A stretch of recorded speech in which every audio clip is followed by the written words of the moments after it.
დაგვიზიარეთ, დაგვირეკეთ, მოგვიყევით. ჩვენ ვუსმენთ ერთმანეთს. ზაზა ჭიტანავერსთან ერთად. ვუსმენთ ერთმანეთს. რა ტიპის შესაძლებლობაა სტარტაპი, როგორ უნდა მოიქცეთ წარმატებული ბიზნეს იდეის რეალობაში გასატარებლად და რა კრიტერიუმებს უნდა ვაკმაყოფილებდეთ საქმისთვის საჭირო პირველადი თანხების მოსაპოვებლად. დღევანდელ გადაცემაში სწორედ კონკრეტულ რჩევებს გთავაზობთ საამისოდ და კონკრეტულ წარმატებულ პროექტზე ვისაუბრეთ. თქვენ კი რადიო მსმენელებო ბიზნესის დასაწყებად თქვენთვის საინტერესო მიმართულებებზე კითხვების დასასმელად შეგვეხმიანეთ ნომრებზე 292 11 88 ან 292 11 99. ვუსმენთ ერთმანეთს. გამარჯობა, ჟურნალისტი ზაზა ჭიტანავა გახლავართ და დღეს ჩვენ ვუსმენთ ერთმანეთს გადაცემის დასაწყისშივე შეგახსენებთ, რომ ჩვენი გადაცემა არის ორნაწილიანი ტრადიციულად. პირველში ვსაუბრობთ მთავარ თემაზე, მეორე ნაწილში კი გეძლევათ საშუალება ისარგებლოთ რადიო ემედის პირდაპირ ეთერში და პირდაპირ ეთერში ისაუბროთ იმ პრობლემაზე, რომელიც თქვენ გაწუხებთ, საუბარია სოციალური ტიპის პრობლემაზე, ჩვენ კი ვეცდებით თქვენი სათქივარი, თქვენი სოციალური ტიპის პრობლემა მივაწვინოთ. იმ ორგანიზაციებს, რომლებსაც ძალუძთ გარკვეული წვლილი შეტანა თქვენი სოციალური პრობლემის გადაწყვეტაში და ასე გაგიწევთ დახმარება. რაც შეეხება მთავარ თემას, როგორც უკვე გაუწყეთ გადაცემის დასაწყისში, მთავარი თემაა ბიზნესის დაწყება, ინტერაქტივის შეკითხვა კი შესაბამისი, როგორ ფიქრობთ, რა არის მნიშვნელოვანი ბიზნესის დასაწყებად? იდეა, გუნდი, გარემო. 292 11 88 292 11 99 რადიო ემედის პირდაპირ ეთერის ტელეფონის ნომერი და გარდა პირდაპირ ეთერში დარეკვისა გეძლევათ იმის საშუალებას, რომ გამოაგზავნოთ მოკლე ტექსტური შეტყობინება ნომერზე 917778 და აქვე გეტყვით, რომ გზავნილის ღირებულება თქვენი მობილური ოპერატორის სტანდარტულ ფასს შეესაბამება. დღეს ცოტა არატრადიციულ ფორმატში გვაქვს გადაცემა, ნაცვლად იმისა, რომ სატელეფონო ჩართვები გქონდეს ამ თემაზე ჩართული ამ თემაში გარკვეული ადამიანებისგან ინფორმაციის მისაღებად. ისინი დღეს უშუალოდ სტუდიაში გვეწვინენ და გაგაცნობთ ჩვენი დღევანდელი გადაცემის სტუმრების ვინაობას. ტიკო ღოლაძე, გლობალური სამეწარმეო ქსელის რეგიონული დირექტორი და ბატონ ბორის კიკნაძე, სტარტაპ საქართველოს გამარჯვებული. მოგესალმებით, დიდი მადლობა მობრძანებისთვის. სანამ თემას გავშლით, ცოტა გაცვეთილად იქცა უკვე ფრაზა სტარტაპი. გასაგებია, რომ ბიზნესის საწყის ეტაპზე არის ამ შემთხვევაში აქცენტი გაკეთებული, თუმცა რაღაც ფართო გაგება აქვს უკვე ამ სიტყვას, ამავდროულად გაცვეთილიც კია და იქნებ ალბათ ტიკო ღოლაძეს იქნება უპრიანი ვთხოვოთ, რომ განმარტოს დასაწყისისთვის რადიო მსმენელისთვის რაზე ვსაუბრობთ და შემდეგ უფრო გავშალოთ თემა. გისმენთ. მოგესალმებით, პირველ რიგში ძალიან დიდი მადლობა მოწვევისთვის და დაინტერესებისთვის. რაც შეეხება თქვენ შეკითხვას, ცოტა სხვადასხვა ფორმულირება შეიძლება რომ მივცეთ სტარტაპს, რადგან ზოგადად ფართო გაგებით აღიქმება სტარტაპი როგორც დამწყები ბიზნესი და ამ შემთხვევაში შეიძლება განვიხილოთ როგორც ნებისმიერი ბიზნესი, თუმცა კლასიკური გაგებით ჩვენ ამ სფეროში ჩახედული ვინც ერთ უფრო მეტად განვიხილავთ სტარტაპს როგორც ტექნოლოგიურ ბიზნესს. ამ შემთხვევაში თვითონ განვითარების კონცეფციაც ტრადიციული ბიზნესისგან ცოტა განსხვავებულია და ამაზე ვფიქრობ, რომ ცოტა მოგვიანებით შეგვიძლია რომ განვავრცოთ საუბარი, თუ რა ეტაპები აქვს ამ სტარტაპის განვითარებას და როგორ განსხვავდება იგი ტრადიციული ბიზნესისგან. გასაგებია, თქვენ წარმოადგენთ გლობალური სამეწარმეო ქსელის რეგიონული დირექტორი ბრძანდებით, რა მოიცავს ეს სამეწარმეო ქსელი და რა ტიპის ხელშეწყობას გულისხმობს იგი ბიზნესის ესე იგი 5 წლის წინ დავიწყეთ ჩვენ ამ გლობალური მეწარმეობის კვირეულის პროექტით. ეს არის საერთაშორისო პროექტი, რომლის მიზანიც არის დამწყები ბიზნესების მხარდაჭერა და ზოგადად მეწარმეობის პოპულარიზაცია. თუმცა ზოგადად ეს არის ამერიკული პროექტი და დაფუძნებული იქნა ამერიკაში დიდი ბრიტანეთის ყოფილი პრემიერ-მინისტრის და ფონდი კაუფმანის მიერ. თუმცა შემდგომ უკვე წლების განმავლობაში გარდაიქმნა ეს პროექტიც ორგანიზაციად და დღეს წარმოადგენს საერთაშორისო ორგანიზაციას, რომელსაც 160 ქვეყანაში ყავს წარმომადგენლობები და მათ შორის ჩვენც ამ ეტაპზე ვართ ამ ორგანიზაციის განვითარების პროცესში და იმედი გვაქვს, რომ რაღაც გარკვეულ როლს ვითამაშებთ ამ ადგილობრივი სამეწარმეო ეკოსისტემის განვითარების მიმართულებით. მაგალითად, აი ამ გარდა გლობალური მეწარმეობის კვირეულისა, რომელიც უშუალოდ 1 კვირის განმავლობაში ხორციელდება, თვითონ ეს პლატფორმა მოიცავს როგორც საერთაშორისო ბიზნეს იდეების კონკურსებს, რომელიც ასევე განგვიხორციელებია წინა წლების განმავლობაში და რომლის ფარგლებშიც სხვადასხვა სტარტაპებს ვაძლევდით იმის შესაძლებლობას, რომ ევროპის ქვეყნებში წარმოედგინა მათი პროექტები და ესე ვთქვათ, ქონოდათ კავშირი უცხოელი ინვესტორებთან და სამეწარმეო სფეროს წარმომადგენლებთან. ანუ ასევე ეს პროექტი მოიცავს მაგალითად ერთი საინტერესო პროექტი გვაქვს ამ პლატფორმის ფარგლებში არის გლობალური ბიზნეს რეგისტრაციის პლატფორმა და ამ პლატფორმაზე მე დაინტერესების შემთხვევაში დეტალურად შემიძლია რომ მოგაწოდოთ ეს პლატფორმა მაგალითად შეგიძლიათ რომ ნახოთ ვებგვერდები იმ 30 ქვეყნის, სადაც არის შესაძლებელი ბიზნესის რეგისტრაცია ონლაინ. და ნამდვილად საინტერესოა ამ ინფორმაციის მიღება ალბათ თქვენი მსმენლისთვის. ასევე არის ინფორმაცია მოცემული ამ პლატფორმაზე იმ 131 ქვეყნის შესახებ, რომლებიც უშუალოდ დეტალურად გაწვდიან ინფორმაცია თუ რა რესურსი და რა არის საჭირო იმისათვის რომ დაიწყო ბიზნესი ამა თუ იმ ქვეყანაში. საქართველოს ფარგლებს გარეთ არის ამ საქართველოს ფარგლებს გარეთ არის საუბარი, თუმცა ამ ქვეყნებიდან 30 მათგანში არის შესაძლებელი ბიზნესის რეგისტრაცია მხოლოდ ონლაინ რეგისტრაციის გავლის საფუძველზე. და იქვე მოცემული არის დეტალური ინფორმაცია და შესაძლებელია ამ პროცედურის დაწყებაც. რაიმე ვებ მისამართი ან რაიმე კონკრეტული შეგვიძლია რადიო მსმენელს სურჩიოთ, სადაც შეუძლია შევიდეს და ნახოს ეს მონაცემები. იცით რა არის, ანუ უშუალოდ შეუძლიათ მაშინ რომ მიიღონ ეს ინფორმაცია www.genglobal.org-ზე არის ჩამონათვალი ამ პროგრამების და ერთ-ერთი არის ეს Global Business Register-ის პლატფორმა და სწორედ აქ არის წარმოდგენილი დეტალური ინფორმაცია. გასაგებია. გარდა ამისა არის ერთ-ერთი პროგრამა, რომელზეც განვითარებაზეც ვიმუშავებთ, არის Global Entrepreneurship Network-ის Starters Club-ი ქვია. ანუ ეს არის იმ ადამიანებისთვის, ვისაც სურს ბიზნესის დაწყება და ანუ ესე ვთქვათ, ითანამშრომლებს ჩვენთან, შემდეგ წვდომა ექნება 160 ქვეყანაში, ჩვენი სხვა ქსელის წარმომადგენლებთან, როგორც ინვესტორებთან, მენტორებთან და სხვა სფეროში ჩახედულ პირებთან. გარდა ამისა არის სხვადასხვა სახის საერთაშორისო ბიზნეს კონკურსები, როგორც მოგახსენეთ, არის ასევე სამეწარმეო კონგრესი, რომელიც იმართება ყოველი წლის მარტში და ამ წელს გაიმართება სამხრეთ აფრიკაში იონასებურგში. გასაგებია. რადიო მსმენელს კიდევ ერთხელ უთხრათ, რომ დღეს ჩვენი აქ შეკრების ასე ვთქვათ ძირითადი მიზეზი ის თუ რატომ საუბრობთ კონკრეტულად ამ თემაზე არის შემდეგი: საქართველოს გლობალური მეწარმეობის კვირეულს მასპინძლობს 160 ქვეყანასთან ერთად და აქ გეტყვით, რომ ინიციატივა მეწარმეობის პოპულარიზაციისა და სამეწარმეო საქმიანობაში ახალგაზრდების ჩასართობად მათი წახალისკებისკენაა მიმართული. მიზანი სტარტაპების პოპულარიზაცია და მიღწეული წარმატებების დამწყები ბიზნესმენებისთვის გაზიარება. ბატონ ბორის, თქვენი ბიზნეს იდეა თქვათ წარმატებულია და სტარტაპ საქართველოს გამარჯვებული ბრძანდებით, თქვენც ალბათ ერთ-ერთი იქნებოდით, ვინც უზიარებთ სხვებს თქვენს გამოცდილებას და მოდით მოკლედ ეს გამოცდილება პირდაპირ ეთერშიც რომ გავაცნოთ რადიო მსმენელებს და იქნებ ვინმეს კონკრეტულ რჩევად გამოადგეს იმისთვის რომ თავისი ბიზნესი იდეა ჩამოაყალიბოს და შემდეგ საქმე დაქციოს. კი ბატონო, მივესალმები პირველ რიგში თქვენს მსმენელს.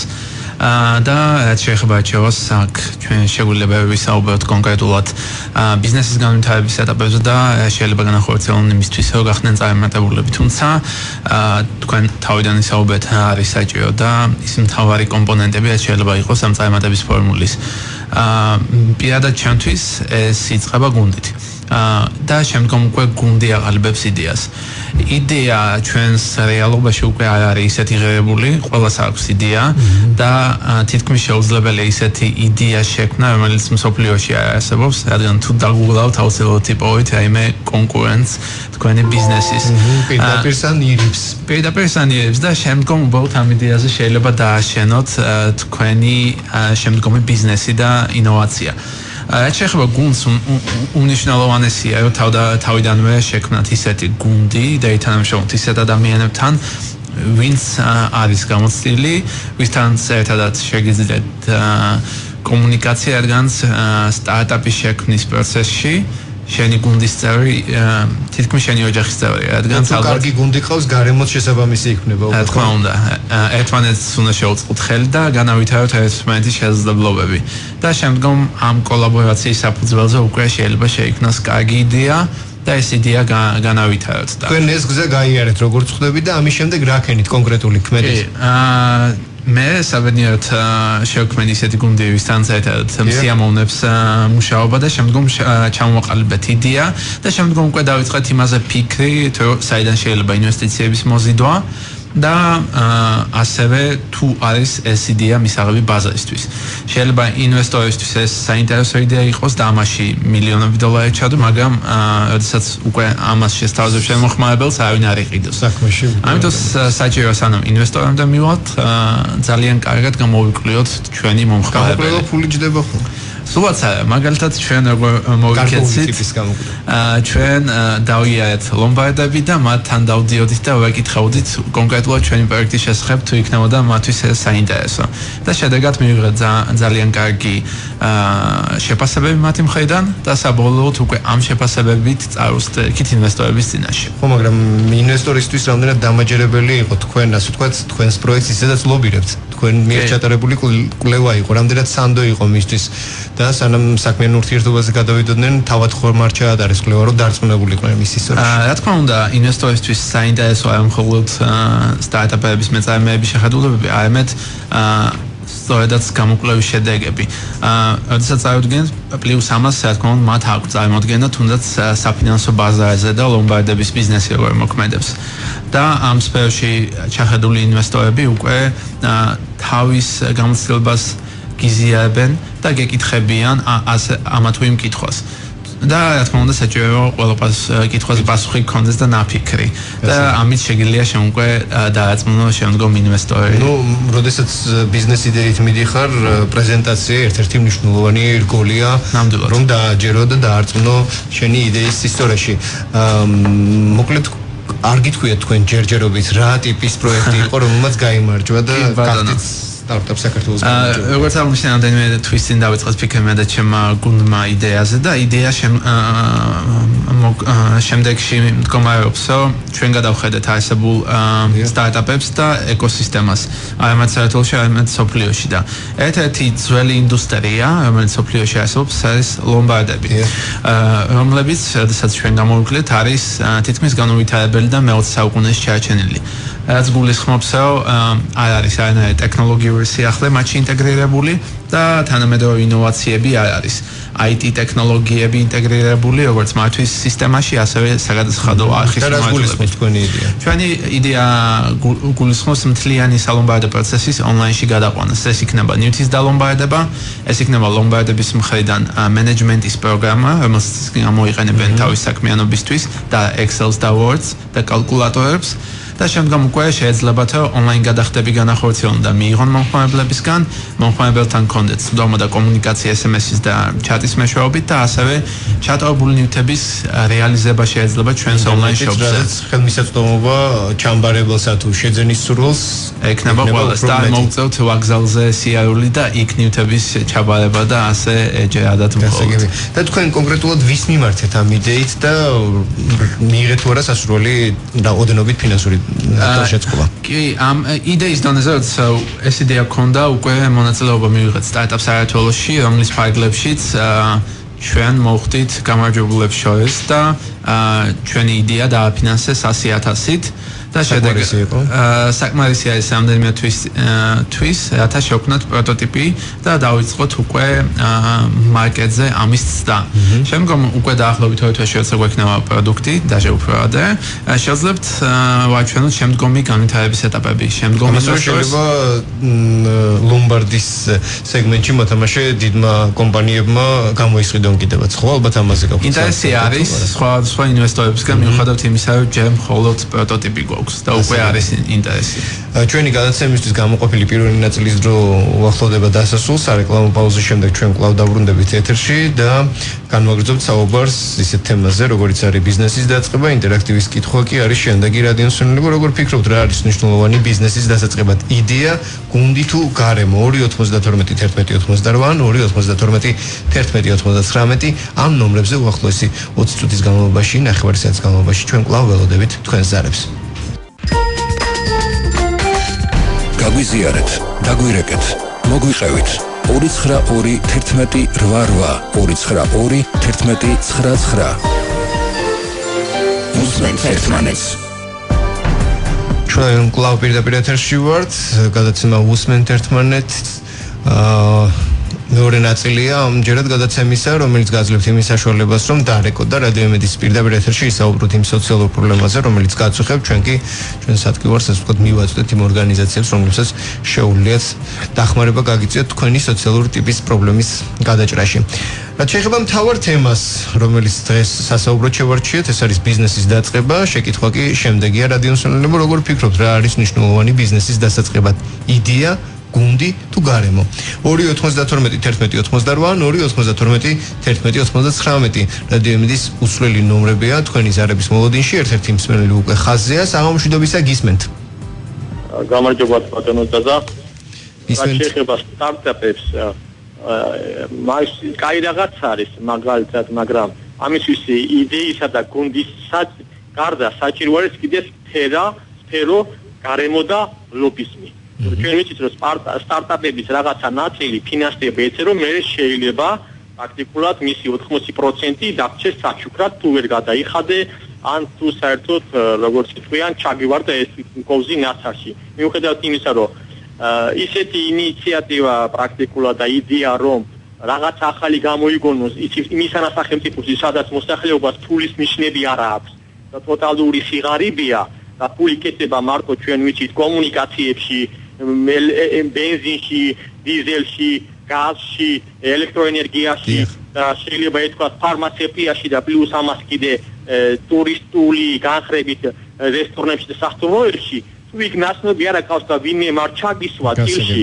ან ანალოგიურ რაღაც არ გახსენი ფულის აღება არის დიდი რისკი, იმიტომ რომ პრაქტიკულად მოსახლეობის 80%-ს რომელსაც ფულის ნიშნები არ გააჩნია იმისთანაც ვერაფერს ვერ გააკეთებ რომ ის დაკმაყოფილდეს, გარდა იმისა თუ სახელმწიფოსგან არა გაქვს ისე ლობიზმიდან გამომდინარე რაღაცა შეკვეთა. კარგი, თუ ეს ყველაფერი კარგი, იმდენად ცუდი, იმიტომ რომ ეს არის ინდივიდუალური მიმართულება ამ სფეროში და ეს თანხა უბრალოდ მე როგორც ხედავ არის გამოყოფილი იმის რომ ნაწილობრივ სანამ დაიხარჯება შეიძლება არ არის გამორიცხული დოლარში და საერთოდ ვიხურებდეს ის რეალობდეს. გასაგებია. დიდი მადლობა თქვენი ზარისთვის.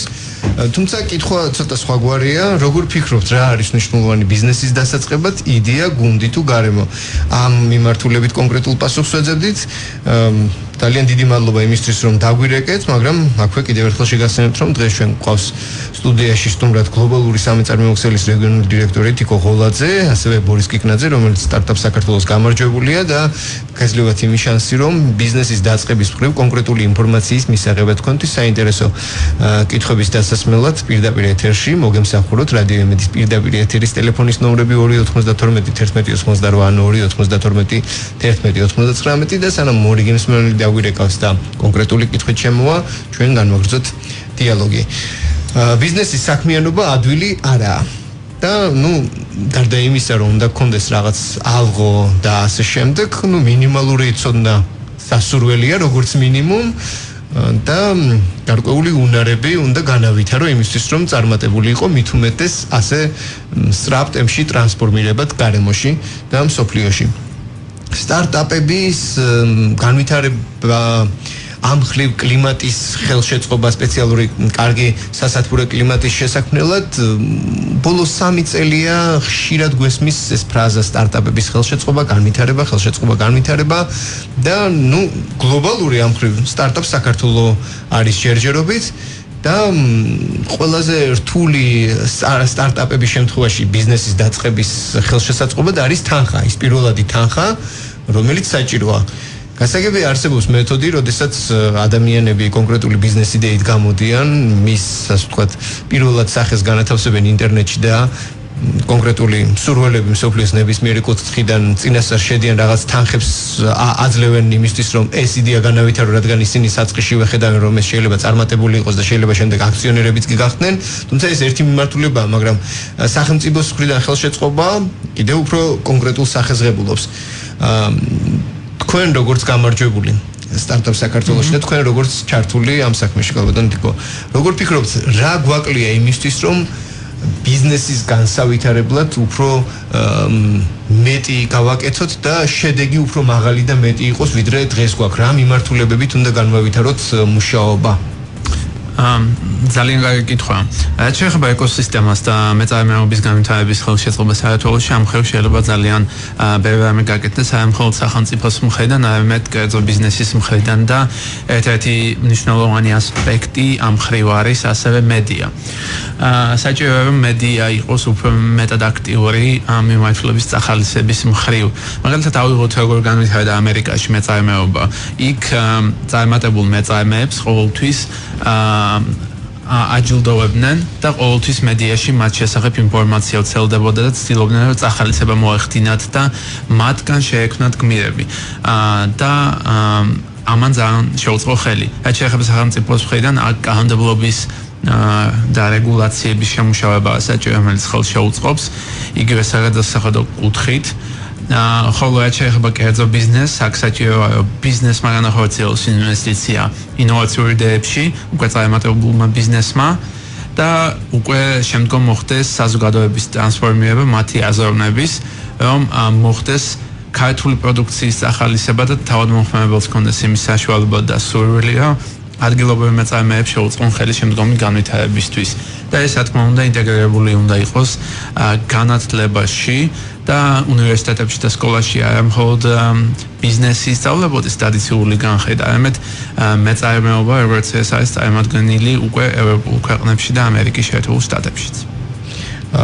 თქვენ სოფლიოსაც თქვენ გამოცდილება ამ ხრივ ახსენეთ და რადიოს სეულს გაუმეორებ კიდევ ერთხელ რომ სოფლიოს 160 ქვეყანასთან ერთად საქართველოს გლობალური მეწარმეობის კვირეულს მასპინძლობს და ძალიან საინტერესოა ის ფაქტი რომ მეწარმეების და სტარტაპების ბიზნესის მხარდასაჭერად გაკუთვნილ პროექტებში სხვადასხვა დროს გამარჯვებულები არიან ძალიან ცნობილი ადამიანები მე პროდიუსერმა მომაწოდა სია რა თქმა უნდა ყველას ვერ წავიკითხავ მაგრამ რამდენიმეს გამოვარჩევ ასეთ პროექტებში სხვადასხვა დროს ჩართული იყვნენ შემდეგი გლობალური ლიდერები და ცნობადი სახეები ბარაკ ობამა ამერიკის უკვე ყოფილი პრეზიდენტი მაგალითად პრინცი ჩარლზი დევიდ კემერონი კიდევ ერთი პოლიტიკოსი ნიკოლას სარკოზი და ასევე აღნიშნავდი მე ამ სიიდან გამოვარჩევდი კორპორაცია დელის დამფუძნებელს ბატონ დელს რომელიც ძალიან კრეატიული და ძალიან საინტერესო ადამიანია ეს ისე უფრო მეტად პოლიტიკოსები არიან ანუ ჩართულები მეწარმეობებში. ხო და ეს ასე ვთქვათ სტიმულისთვის ჩვენს მსმენელს რომელსაც გარკვეული იდეა აქვს და ამ მიმართულებით კონკრეტული ნაბიჯები ჯერ არ გადაუდგამს აუცილებელია რომ ამოქმედდეთ და გამოიყენოთ ყველა შესაძლებლობა რაც დაგეხმარება თქვენი იდეის საქმეთ ხევაში კიდევ ერთი მსმენელია ხაზზე საღამომშვიდობისა გისმენთ პირდაპირ ეთერში ხართ გესმით ჩვენი სამწუხაროდ გაწყდა კონტაქტი. ხელახლა დაგვირეკეთ ჩვენ ველოდებით თქვენ ზარებს ნომრებზე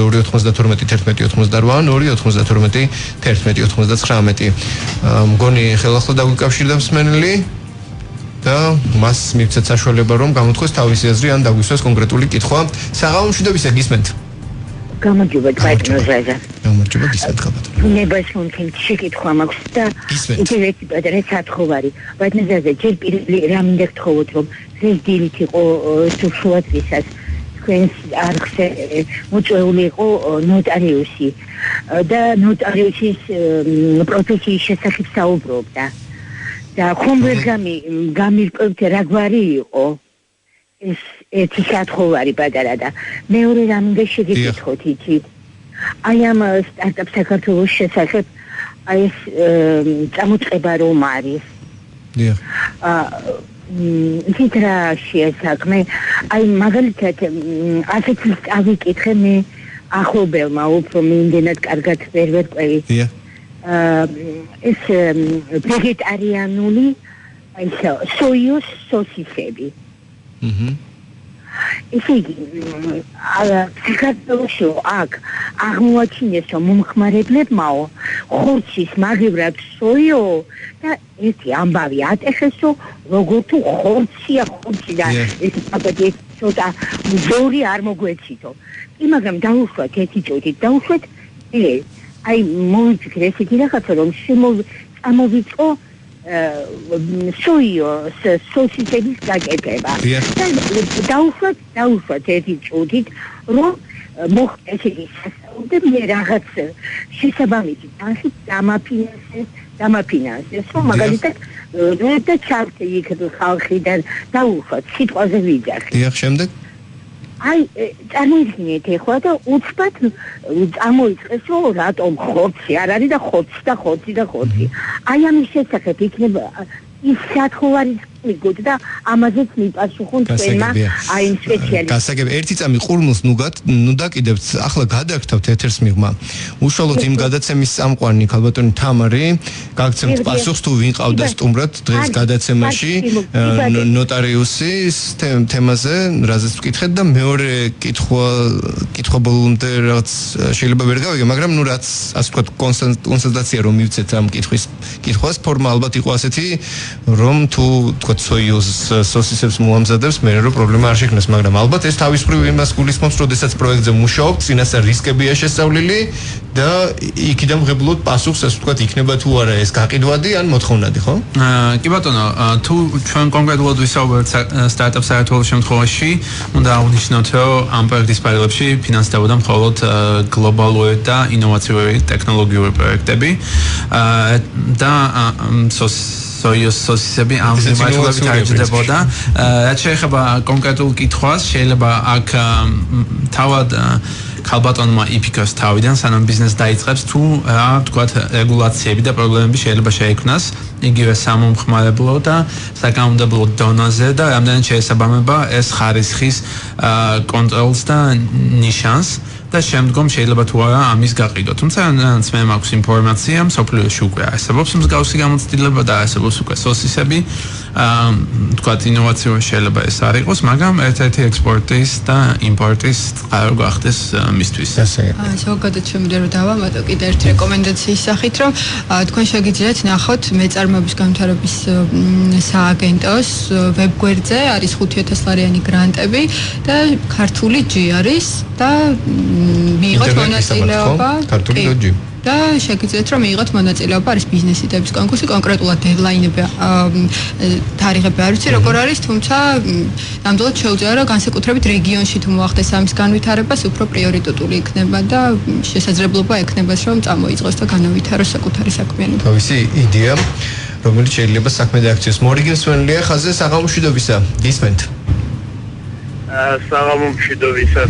გისმენთ. მე ვფიქრობ იმ სამი ფაქტორიდან რომელიც დაასახელეთ თქვენ იდეა გუნდი გარემო არის ბიზნესისათვის საჭირო დიახ ჩვენ საქართველოს პირობებში ყველაზე დიდი მნიშვნელობა აქვს იმას აი ამ სიტყვაზე მაგალითად სტარტაპის მაგვარი ბიზნესისათვის ექსპერტების ასე ვთქვათ ცოდნა ვინ აფასებს აი ამ იდეას როგორ აფასებს რა სიტუაციებს რა კუთხით უყურებს ამაზე აბსოლუტურად აი თუნდაც სტარტაპები აბსოლუტურად ბენეფიციას წარმოადგენა არ აქვს როგორ ხდება მისი იდეა დიდი მადლობა და გთხოვთ აი ეს ცოტა ფართოდ გააშუქოთ მედიაში. დიდი მადლობა ზარისთვის თქვენი აზრის გამოხატვისთვის, მაგრამ სტარტაპ საქართველოს პროექტი სანამ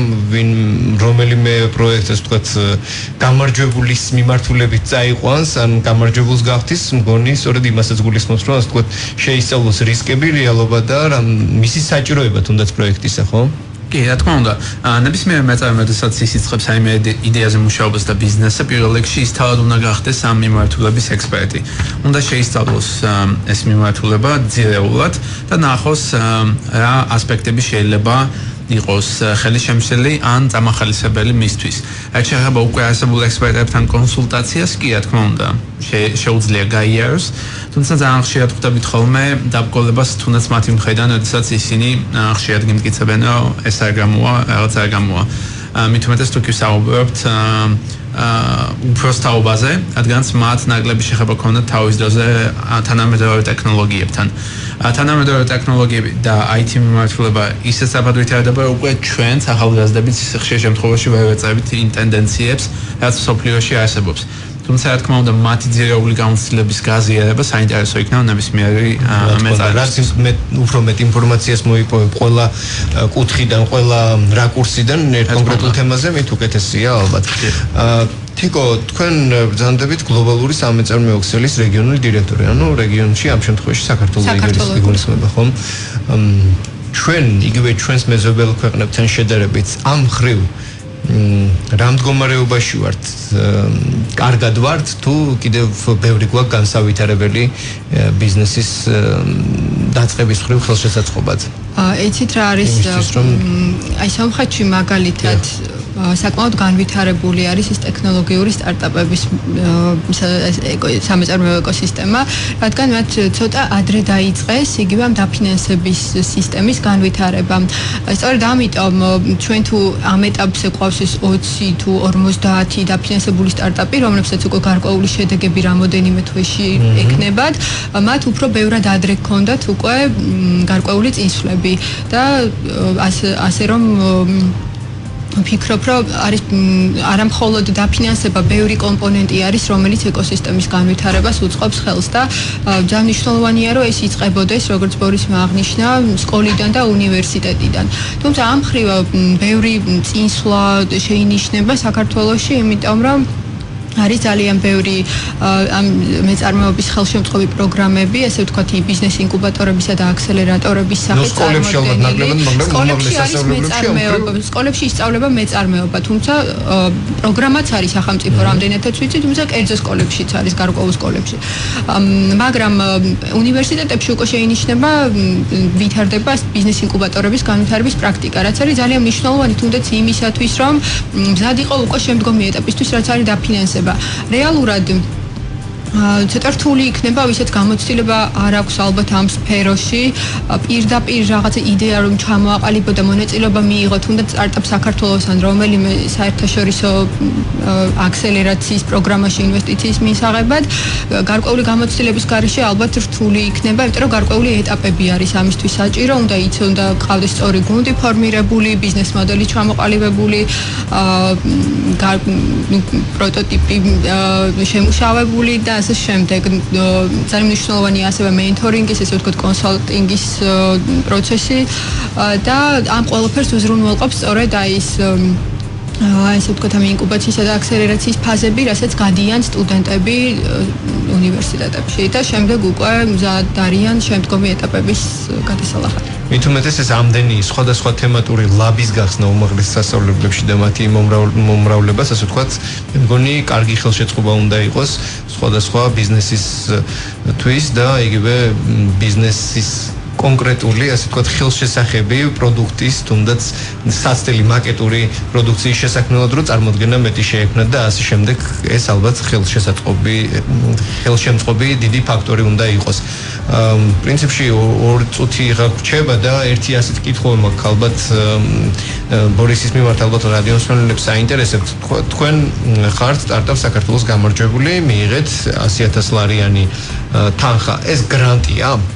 აღნიშნული თანხა. და დავასრულებ, მიიღეთ თანხა და ბიზნესის განვითარების შემთხვევაში თქვენ სახელმწიფოსთან ვალში ხართ, ასე ვთქვათ, რადგან მან თანხა მოგცათ საწყის კაპიტალად? კარგი კითხვა, რადგან ხშირად მესმის ხოლმე ანალოგიური კითხვა. პირველ რიგში ეს გრანტია და სწორედ არის, რადგან სახელმწიფომ გრანტი საჩუქრად არ უნდა გადასცეს, რადგან ეს გადამხდელის ფული არის. საგადასახადო ფული.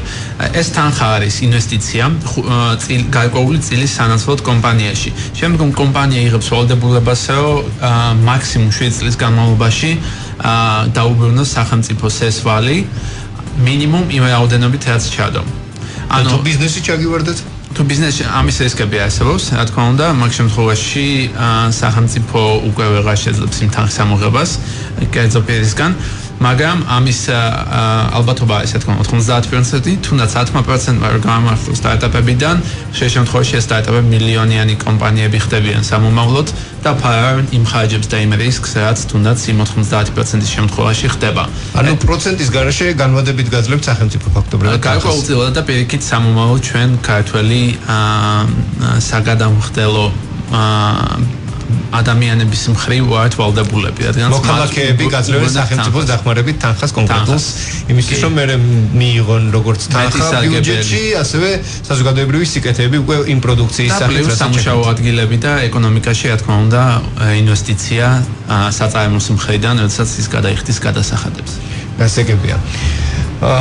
დიდი მადლობა უნდა მოგახსენოთ იმისთვის რომ მობრძანდით და თუ რამე კონკრეტულად გინდათ ასე ვთქვათ მესიჯი მიაწვინოთ რადიოსმენელს ბრძანეთ გისმენთ თუ არა და ყველას ალბათ უნდა მოუწოდოთ ვისაც აწუხებს გარკვეული იდეა აუცილებლად არ დაიზაროს და ყველა შესაძლებლობას მიმართოს რათა თავისი იდეა აქციოს საქმედ იმიტომ რომ დღეს მრავალ მხრივ არსებობს იმის შესაძლებლობა რომ რაღაცა მინიმუმ ინფორმაცია მოიპოვოთ და შემდეგ გადადგან კონკრეტული ნაბიჯები ბიზნესის რეალობად ქცევისთვის ერთი ზარია და საღამოშვიდობის გესმით ჩვენი კი, გამარჯობა. ბოდიში სანამ დიალოგს დაიწყებთ, უნდა გითხრათ რომ 20-ოდე წამი გაქვთ და უბრალოდ გაგიყვანეთ და ამ 20-ოდ წამში უნდა ჩამოყალიბოთ თქვენი აზრი გისმენთ. თუ მოვასწარი, კაი, არა მარტო სტარტაპებს და დაფინანსებას მიაქციოს ყურადღება, ვინც ახლა დაწებული აქვს ბიზნესი, მცირე ბიზნესი, აი იმის გადასახადებს შეხედეთ, თუნდაც ის წყლის გადასახადი, რატომ აქვს ამხელა გაზრდილი 4 და 50, რომელიც მერე უკვე განვითარებას ვეღარ აძლევს,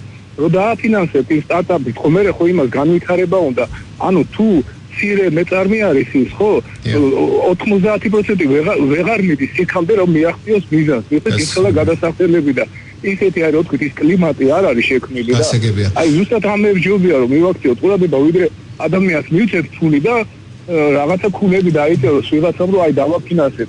იმას ხელშეწყობა უნდა მე რომ ბოლომდე მიყვეს ის თავის საქმეს და შეძლოს გაუკლავდეს აი ამ გადასახადს არის ბიზნესის გასაგებია. მე მინდა ვთქვა რომ ბიზნესი არის დაუცველი აბსოლუტურად რა.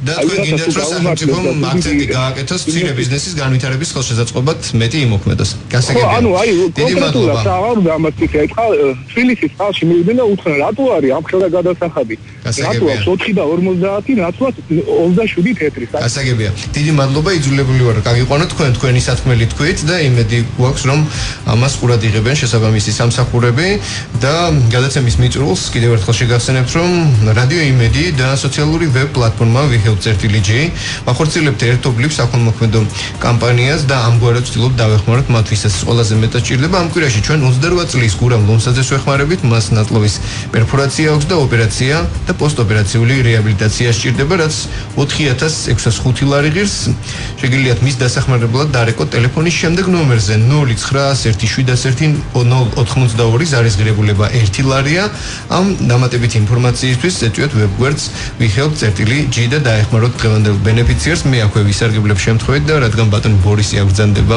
რომელიც ვიხელგ-ის სულის ჩამდგმელია მადლობა მინდა გადაგიხადოთ რადგან ამ ჩვენმა ერთობლივმა პროექტმა არაერთ ადამიანს მისცა ასე ვთქვათ დიდი ბონუსი. დიდი მადლობა მოგზაურობისთვის. უკვე მაინტერესებდა დავასრულოთ ეთერი, ამოვწურეთ ჩვენთვის გამოყოფილი დრო. გადაცემა უსმენთ ერთმანეთს, ხვალ 17 საათიანი საინფორმაციო გამოშვების შემდეგ კვლავ პირდაპირ ეთერში იქნება. მადლობა რომ უსმენდით ერთმანეთს. ახონს. გაგვიზიარეთ, დაგვირეკეთ, მოგვიყევით. ჩვენ უსმენთ ერთმანეთს. ზაზა ჭიტანავასთან ერთად. უსმენთ ერთმანეთს.